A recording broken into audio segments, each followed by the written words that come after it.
Olá, você acompanha agora o Fatos em Foco, a sua revista eletrônica com notícias e entretenimento. Eu sou Maria Alice Dias e você vai ver agora os principais destaques de hoje. Banco Central afirma que o Pix incluiu 49 milhões de pessoas no sistema financeiro. No Iraque, casas são feitas de pedra em vez de cimento no combate às mudanças climáticas. O Instagram completou 12 anos e é atualmente a rede social de maior alcance para os negócios. Aumentou o número de pessoas com acesso ao mercado financeiro, tudo graças ao Pix, que, segundo o Banco Central, incluiu 49 milhões de pessoas no sistema. No comparativo entre o Pix e o TED bancário, que paga a tarifa, as pessoas não faziam transferências eletrônicas antes do lançamento do sistema de pagamentos instantâneos. A autarquia citou ainda que o sistema de pagamentos gerou uma maior inclusão entre jovens e mulheres. A avaliação foi feita dividindo a população brasileira em grupos a partir da utilização ou não da transferência eletrônica nos 12 meses anteriores ao lançamento do Pix e o uso do TED nos 14 meses posteriores à criação do sistema de pagamentos eletrônicos. No geral, 60% dos adultos aderiram a pelo menos um tipo de transferência eletrônica para transações de maior valor, enquanto para a TED, no período posterior ao lançamento do Pix, os valores médios variaram entre R$ 2.050 e R$ 6.500. Sob o aspecto etário da população brasileira, com exceção do grupo entre 15 e 24 anos, o grau de uso de TED e de Pix diminui à medida que aumenta a faixa etária. Entre os mais velhos, a menor adoção do Pix entre aqueles que já utilizavam TED. No Rio de Janeiro, um projeto criado em favelas da cidade ajuda muitos jovens e leva a educação digital para capacitar essas pessoas ao mercado de trabalho.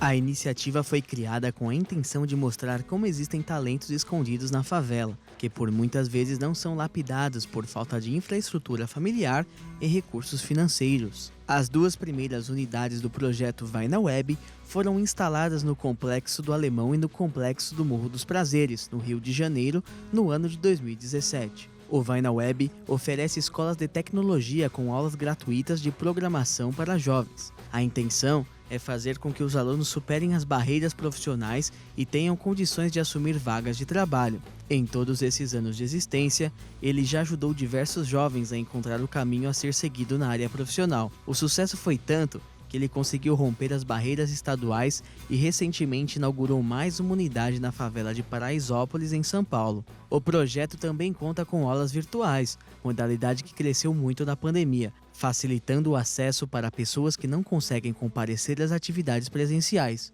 Com as aulas online, o projeto, que nasceu na comunidade, já alcança 24 alunos de diversos estados brasileiros.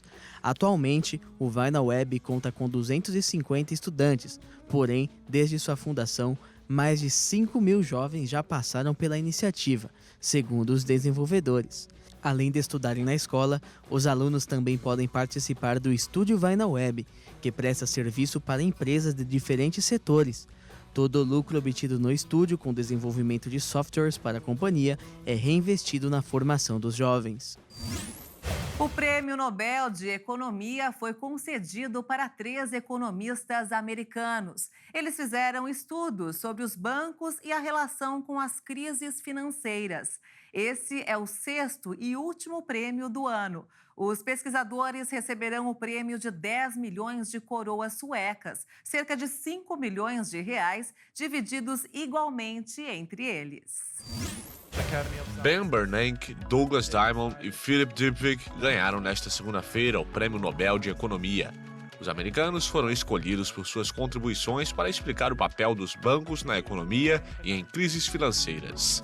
Os 3 vão dividir a premiação de 10 milhões de coroas suecas, cerca de 470 milhões de reais. Bernanke, de 68 anos, foi presidente do Federal Reserve de 2006 a 2014. Ele ganhou notoriedade por sua análise da pior crise econômica da história moderna, a Grande Depressão da década de 1930. Diamond é professor da Universidade de Chicago e Dybvig é acadêmico da Washington University em St. Louis. Ao contrário dos outros prêmios Nobel, o de Economia não foi idealizado pelo cientista Alfred Nobel quando estabeleceu as honrarias. O Nobel de Economia foi criado posteriormente pelo Banco Central da Suécia, razão pela qual às vezes é conhecido como falso Nobel. Mas, como os outros prêmios, os ganhadores recebem uma medalha e 10 milhões de coroas suecas. Os queijos produzidos de forma artesanal contam agora com 2 selos de garantia. A medida deve agregar valor às mercadorias e garantir qualidade aos produtos. Olha só. Em São Roque de Minas, no oeste do estado, o clima, a vegetação, aliada à dedicação dos produtores, fez a região ter um queijo premiado e reconhecido mundialmente. O Ministério da Agricultura regulamentou o selo Arte e o selo Queijo Artesanal. A regulamentação beneficia os produtores pelo reconhecimento dessa característica de artesanalidade do seu produto e também beneficia os consumidores pela possibilidade de acesso a produtos de qualidade com essa diferenciação. Na família do Hugo, o queijo canastra é produzido há 5 gerações. O produto já tem o selo Arte do Ministério da Agricultura, uma certificação que estimula o trabalho formal dos produtores do país, além de tornar o queijo mais reconhecido. Garante a qualidade desse processo de produção, desde a inocuidade do nosso rebanho, através da parte de sanidade dos animais, até o processo final de expedição desses queijos.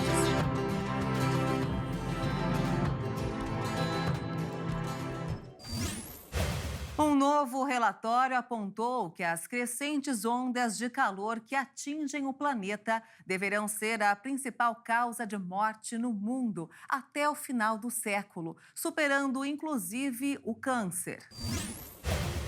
A Conferência das Nações Unidas sobre Mudanças Climáticas de 2022 vai ser realizada entre 6 e 18 de novembro no Egito.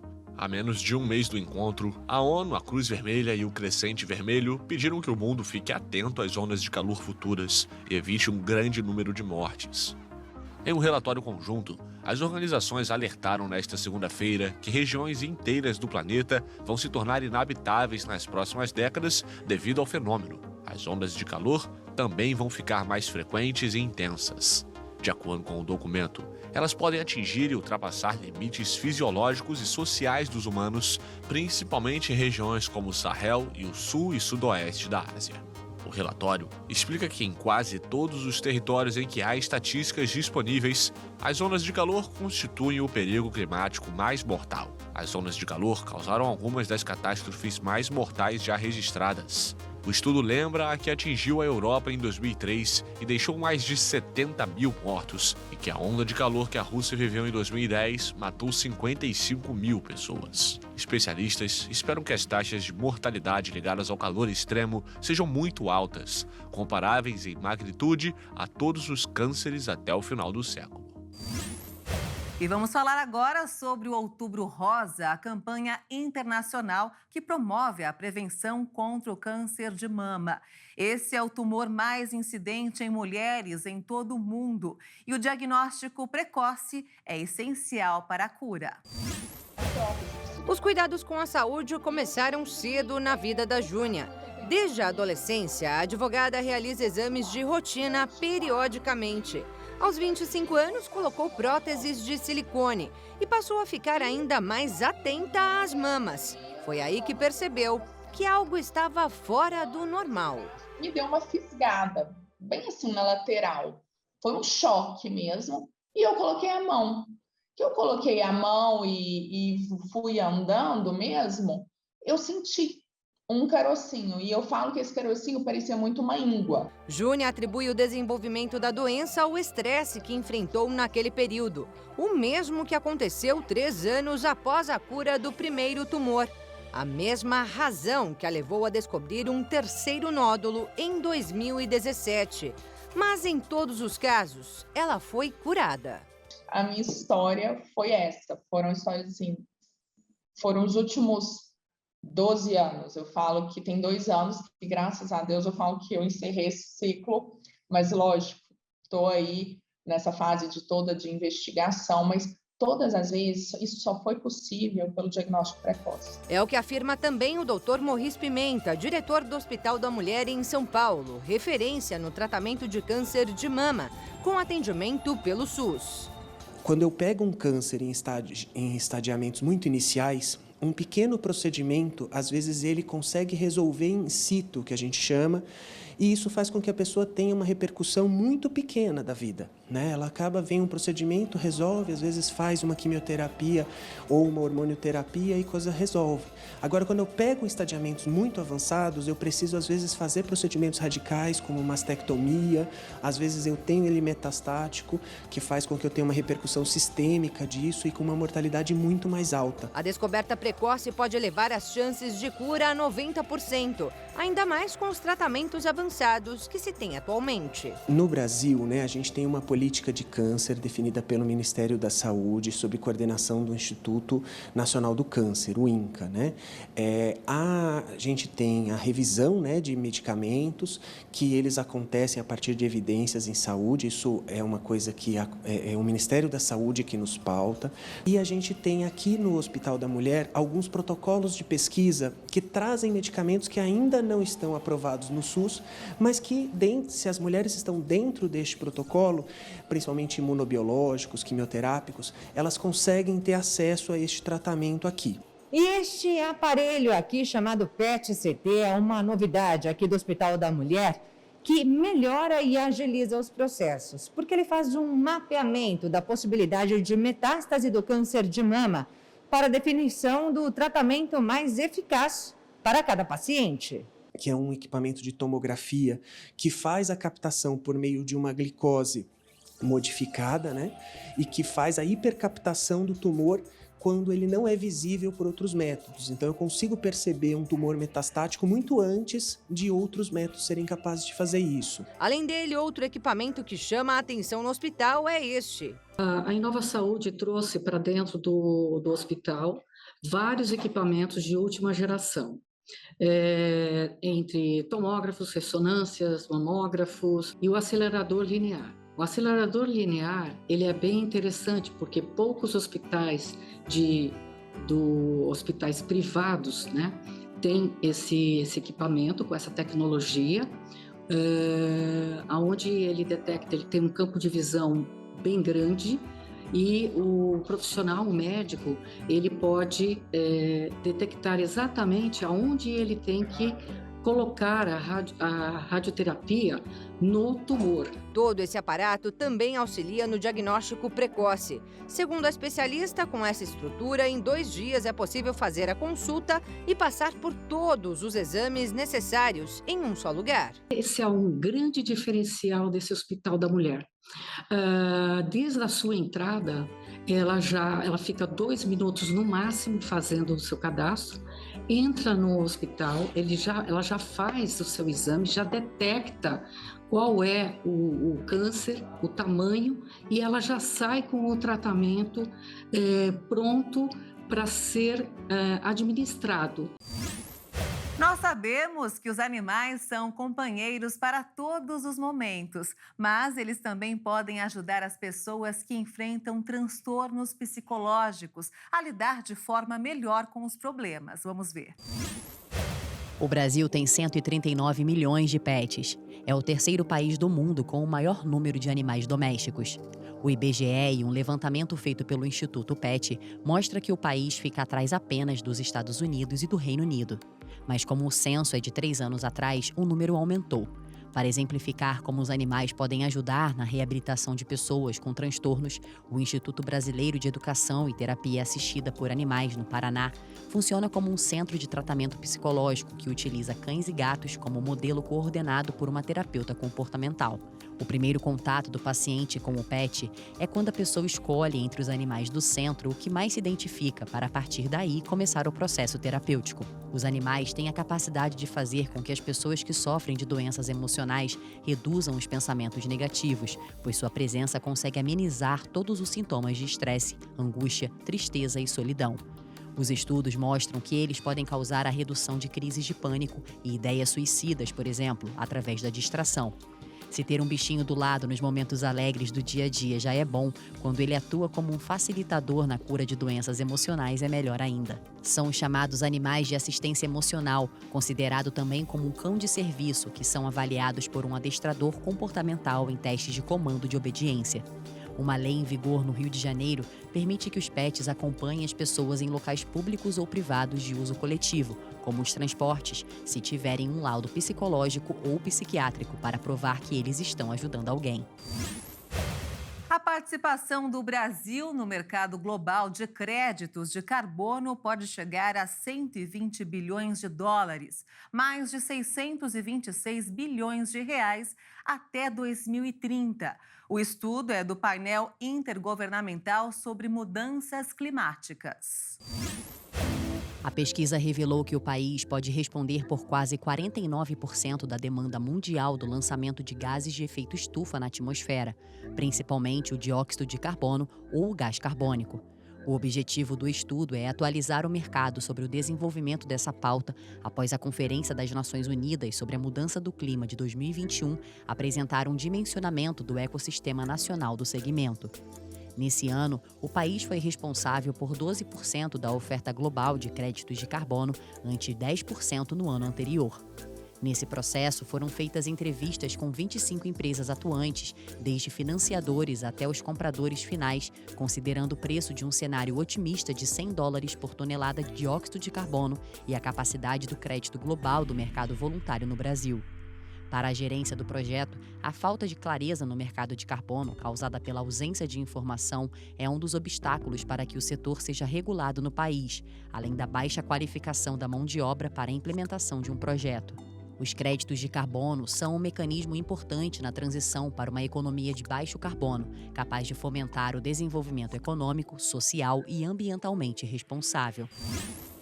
No extremo sul do Chile, florestas intocadas escondem em suas profundezas minúsculos ecossistemas que já alertam antecipadamente sobre a mudança climática global do planeta. O país oferece condições únicas para o estudo das mudanças climáticas.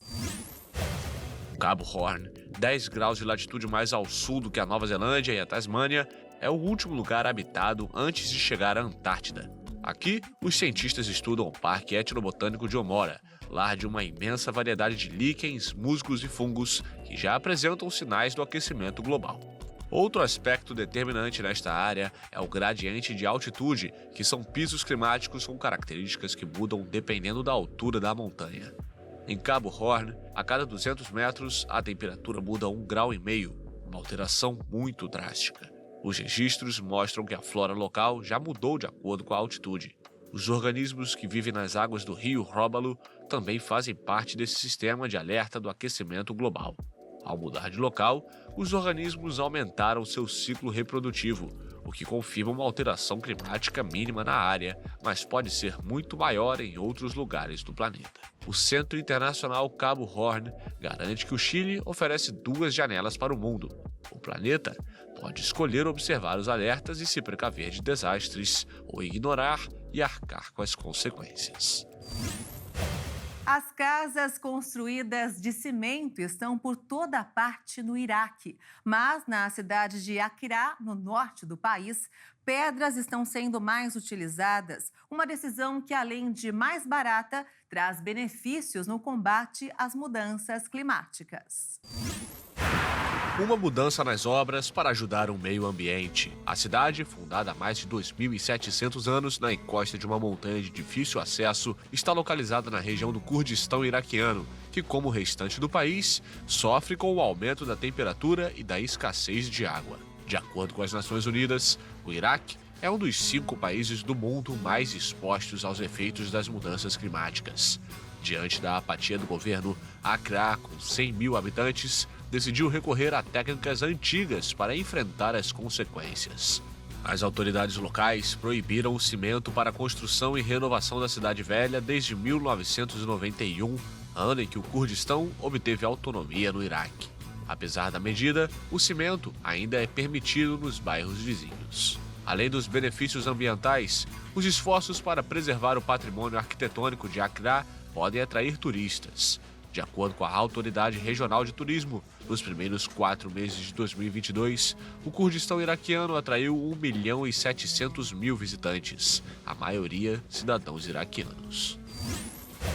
E olha só, um vídeo que viralizou na internet tem levado muita gente a uma reflexão sobre dons e escolhas, especialmente na vida profissional. Uma pesquisa mostra que são muitos os brasileiros que estão insatisfeitos com o trabalho e, por isso, querem mudar de emprego. A menina recebe o passe, ajeita a bola e chuta. Ou melhor, tenta. A jogada não surpreende muito, não. Mas o que vem depois...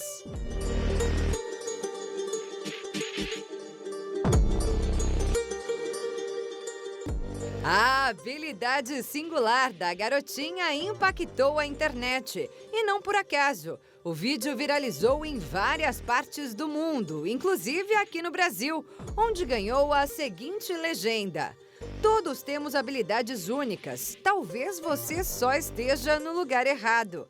Já parou para pensar nisso?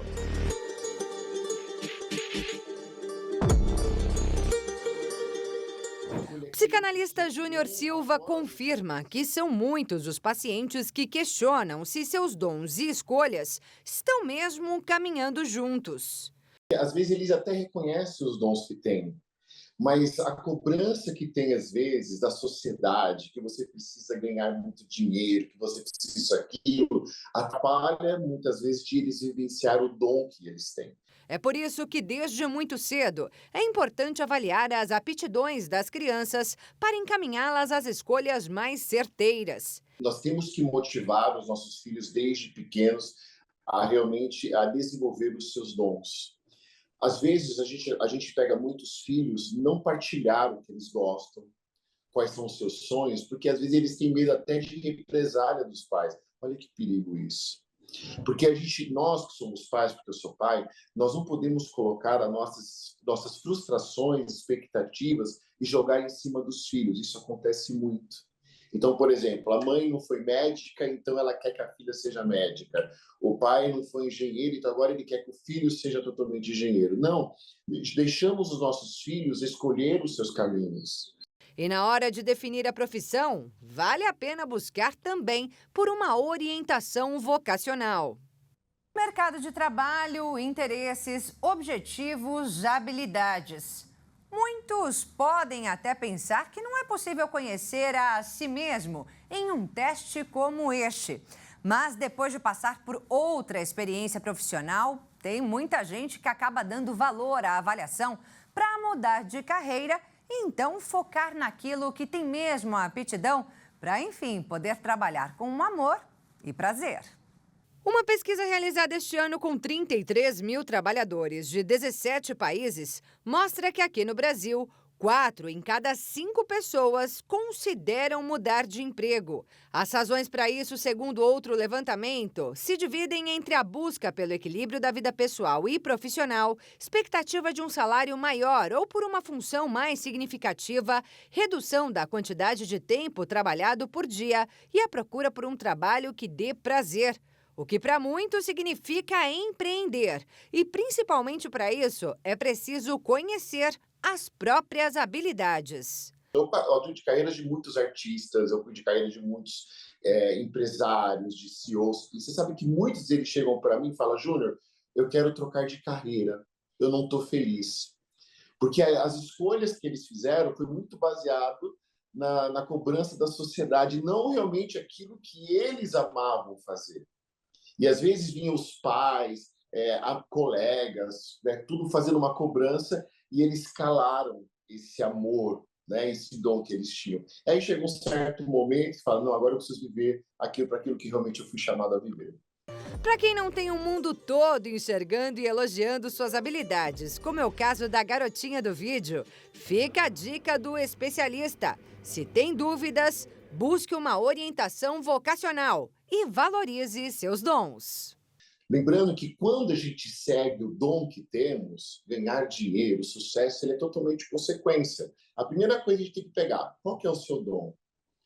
Qual é a coisa que realmente move você, que gera amor? E aí, quando elas conseguem seguir isso e apagam um pouco essa cobrança que tem da sociedade, que o dinheiro tem que vir em primeiro lugar, aí elas começam a entender que vale a pena seguir o seu dom, porque o resto vai ser tudo consequência. Um novo parque temático de dinossauros foi inaugurado em São Paulo. O Canto dos Dinossauros tem diversas réplicas desses seres pré-históricos, incluindo um tiranossauro de 4,5 metros de altura. Com o intuito de levar os visitantes a uma intensa experiência imersiva, o parque foi montado em uma espécie de bosque, com efeitos sonoros que deixam a impressão de passar por uma floresta, mesmo estando em uma região movimentada da cidade. O passeio tem início em um espaço com mesas e brinquedos, onde são distribuídos capacetes de proteção, que servem para as crianças se sentirem em uma aventura. Depois de devidamente uniformizadas, os visitantes iniciam o passeio por uma trilha. A cada parada é possível ver, tocar e apreciar as réplicas de diferentes espécies de dinossauros em tamanho reduzido, além de conhecer características físicas, hábitos alimentares e outras curiosidades através do auxílio de monitores, que ao longo do trajeto e de brincadeiras acabam ensinando sobre a paleontologia e a importância da preservação ambiental. Apesar de toda a formosura pelo caminho, o local mais aguardado é a visita ao Tiranossauro Rex. Ele tem 4,5 metros de comprimento. O parque fica localizado em Osasco. Ele funciona de quarta a domingo, das 10 horas da manhã até as 4 horas da tarde. As reservas podem ser feitas pelo WhatsApp que aparece aí na sua tela, 0 operadora 11 91 005 1060. E olha só, com quase 48 centímetros de altura, um gato da raça Savana entrou para o livro dos recordes como o maior felino doméstico do mundo. O gato, que mais parece uma espécie de mini onça pintada, tem o nome de Fenrir e vive com seu tutor William John, no estado de Michigan, nos Estados Unidos. Sua altura é de 47 centímetros e 80 milímetros não é surpresa nenhuma para quem conhece a sua história, já que é neto de um gato selvagem. Apesar de ter herdado a altura de seus familiares, Fenrir é mais alto que os outros felinos da sua espécie, sendo 2,5 centímetros mais alto que os gatos savana, de tamanho médio. Segundo o relato do seu dono, o gato é confundido com uma onça toda vez que eles andam pelas ruas.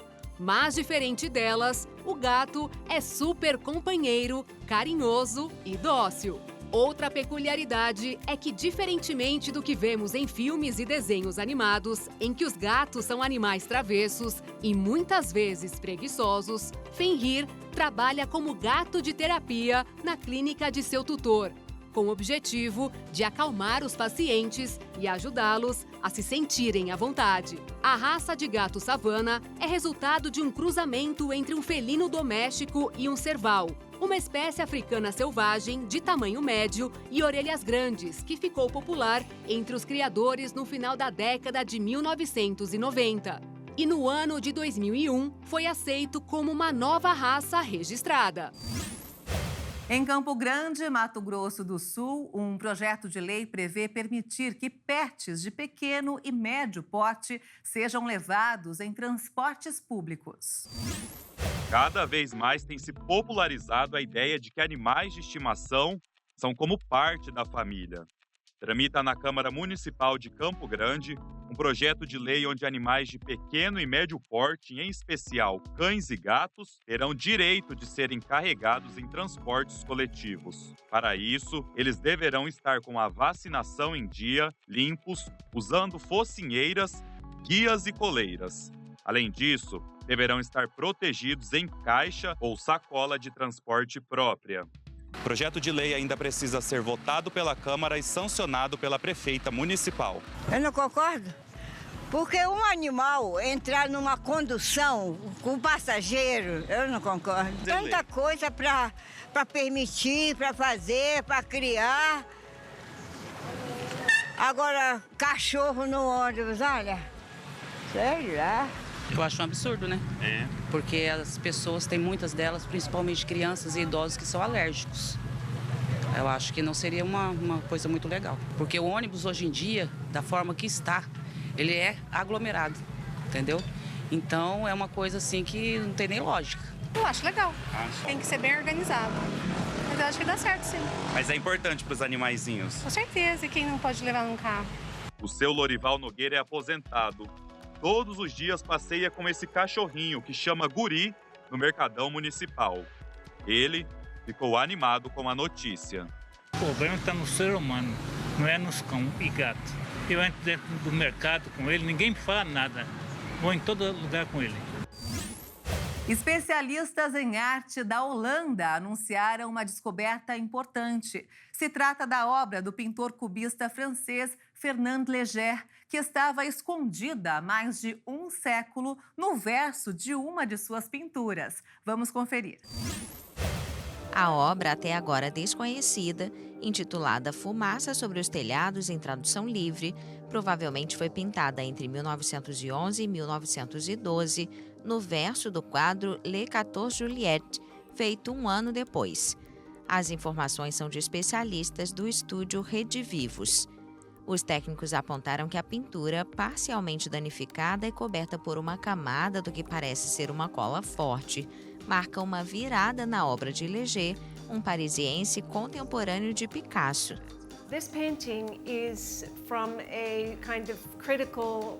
Esta pintura é de uma espécie de momento crítico em sua carreira, quando ele está basicamente entrando na abstração, e essa abstração terminará com o contraste na forma antes da guerra, neste período específico.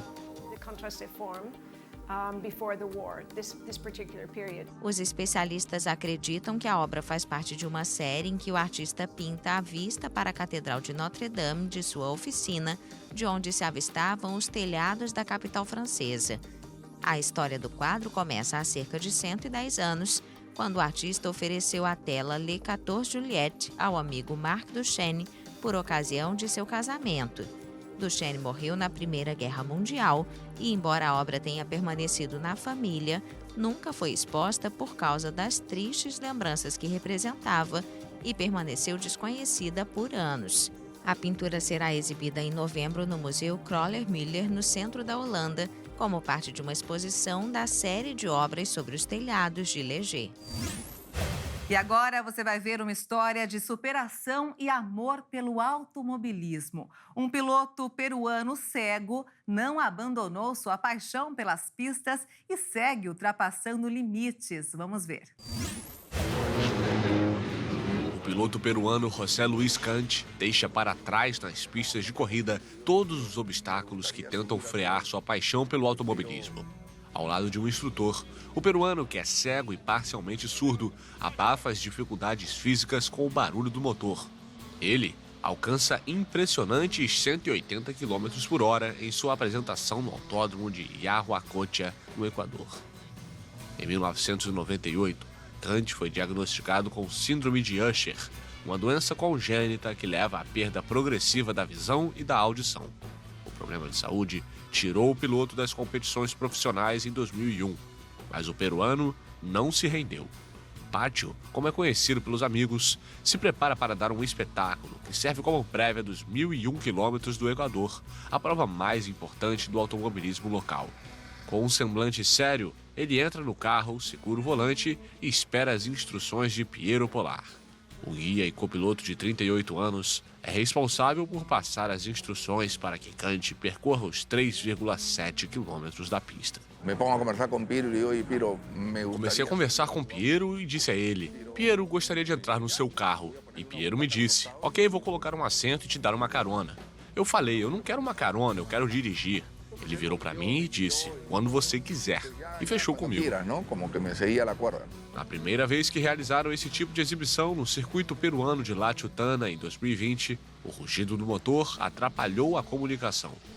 Polar, desesperado, sacudiu insistentemente o braço de Pátio na tentativa de ajudá-lo. E esse gesto se tornou uma nova linguagem. Temos comunicação? A gente se comunica, mas se por A ou B Polar não me ouve ou vice-versa, uma batida significa troca de marcha e várias batidas significam que eu tenho que frear.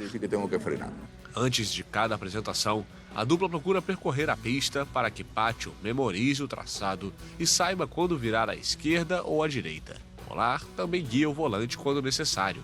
A conquista encorajou a dupla a deixar o país com o Toyota Trueno 1986 e fazer sua estreia internacional no Equador. No final, os dois ficaram em 14º lugar na categoria TC 1600 na competição realizada no Autódromo de Yaguarcocha. A prova foi organizada pela Federação Equatoriana de Automobilismo e Kartismo. O Instagram completou 12 anos neste mês de outubro. A rede social é uma das mais famosas do mundo, com quase 1,5 bilhão de usuários, vários likes e compartilhamentos. E já foi a época em que o Instagram era um lugar apenas para postar fotos e vídeos bonitinhos por mera diversão. A rede social é hoje um importante e estratégico mercado para os negócios.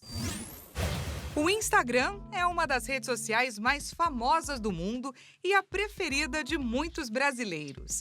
Em todo o planeta, são mais de 1,5 bilhão de usuários, sendo 122 milhões de brasileiros. O Brasil, aliás, é o terceiro país com mais seguidores ativos. O Instagram foi criado por Kevin Systrom e pelo brasileiro Mike Krieger em 2010. E em poucos meses se tornou um dos aplicativos mais promissores. Em apenas um ano, a rede já contava com 10 milhões de usuários, mesmo com recursos limitados. Inicialmente, estava disponível apenas para aparelhos da Apple. O formato simples do início permitia fotos quadradas e filtros artísticos. Com o tempo, as imagens postadas geraram ferramentas novas e inovadoras. E o espaço também se tornou estratégico para os negócios. Uma pesquisa feita nos Estados Unidos mostrou que o Instagram é a rede social com mais alcance do mundo. Foram comparados os desempenhos de 50 empresas em diversas plataformas. E foi no Instagram que elas conseguiram mais likes e compartilhamentos. Ou seja, é impossível não seguir e não curtir. E o Fatos em Foco fica por aqui. Se quiser rever as reportagens desta edição, acompanhe as nossas redes sociais. Obrigada pela sua companhia e um excelente fim de semana para você. Tchau!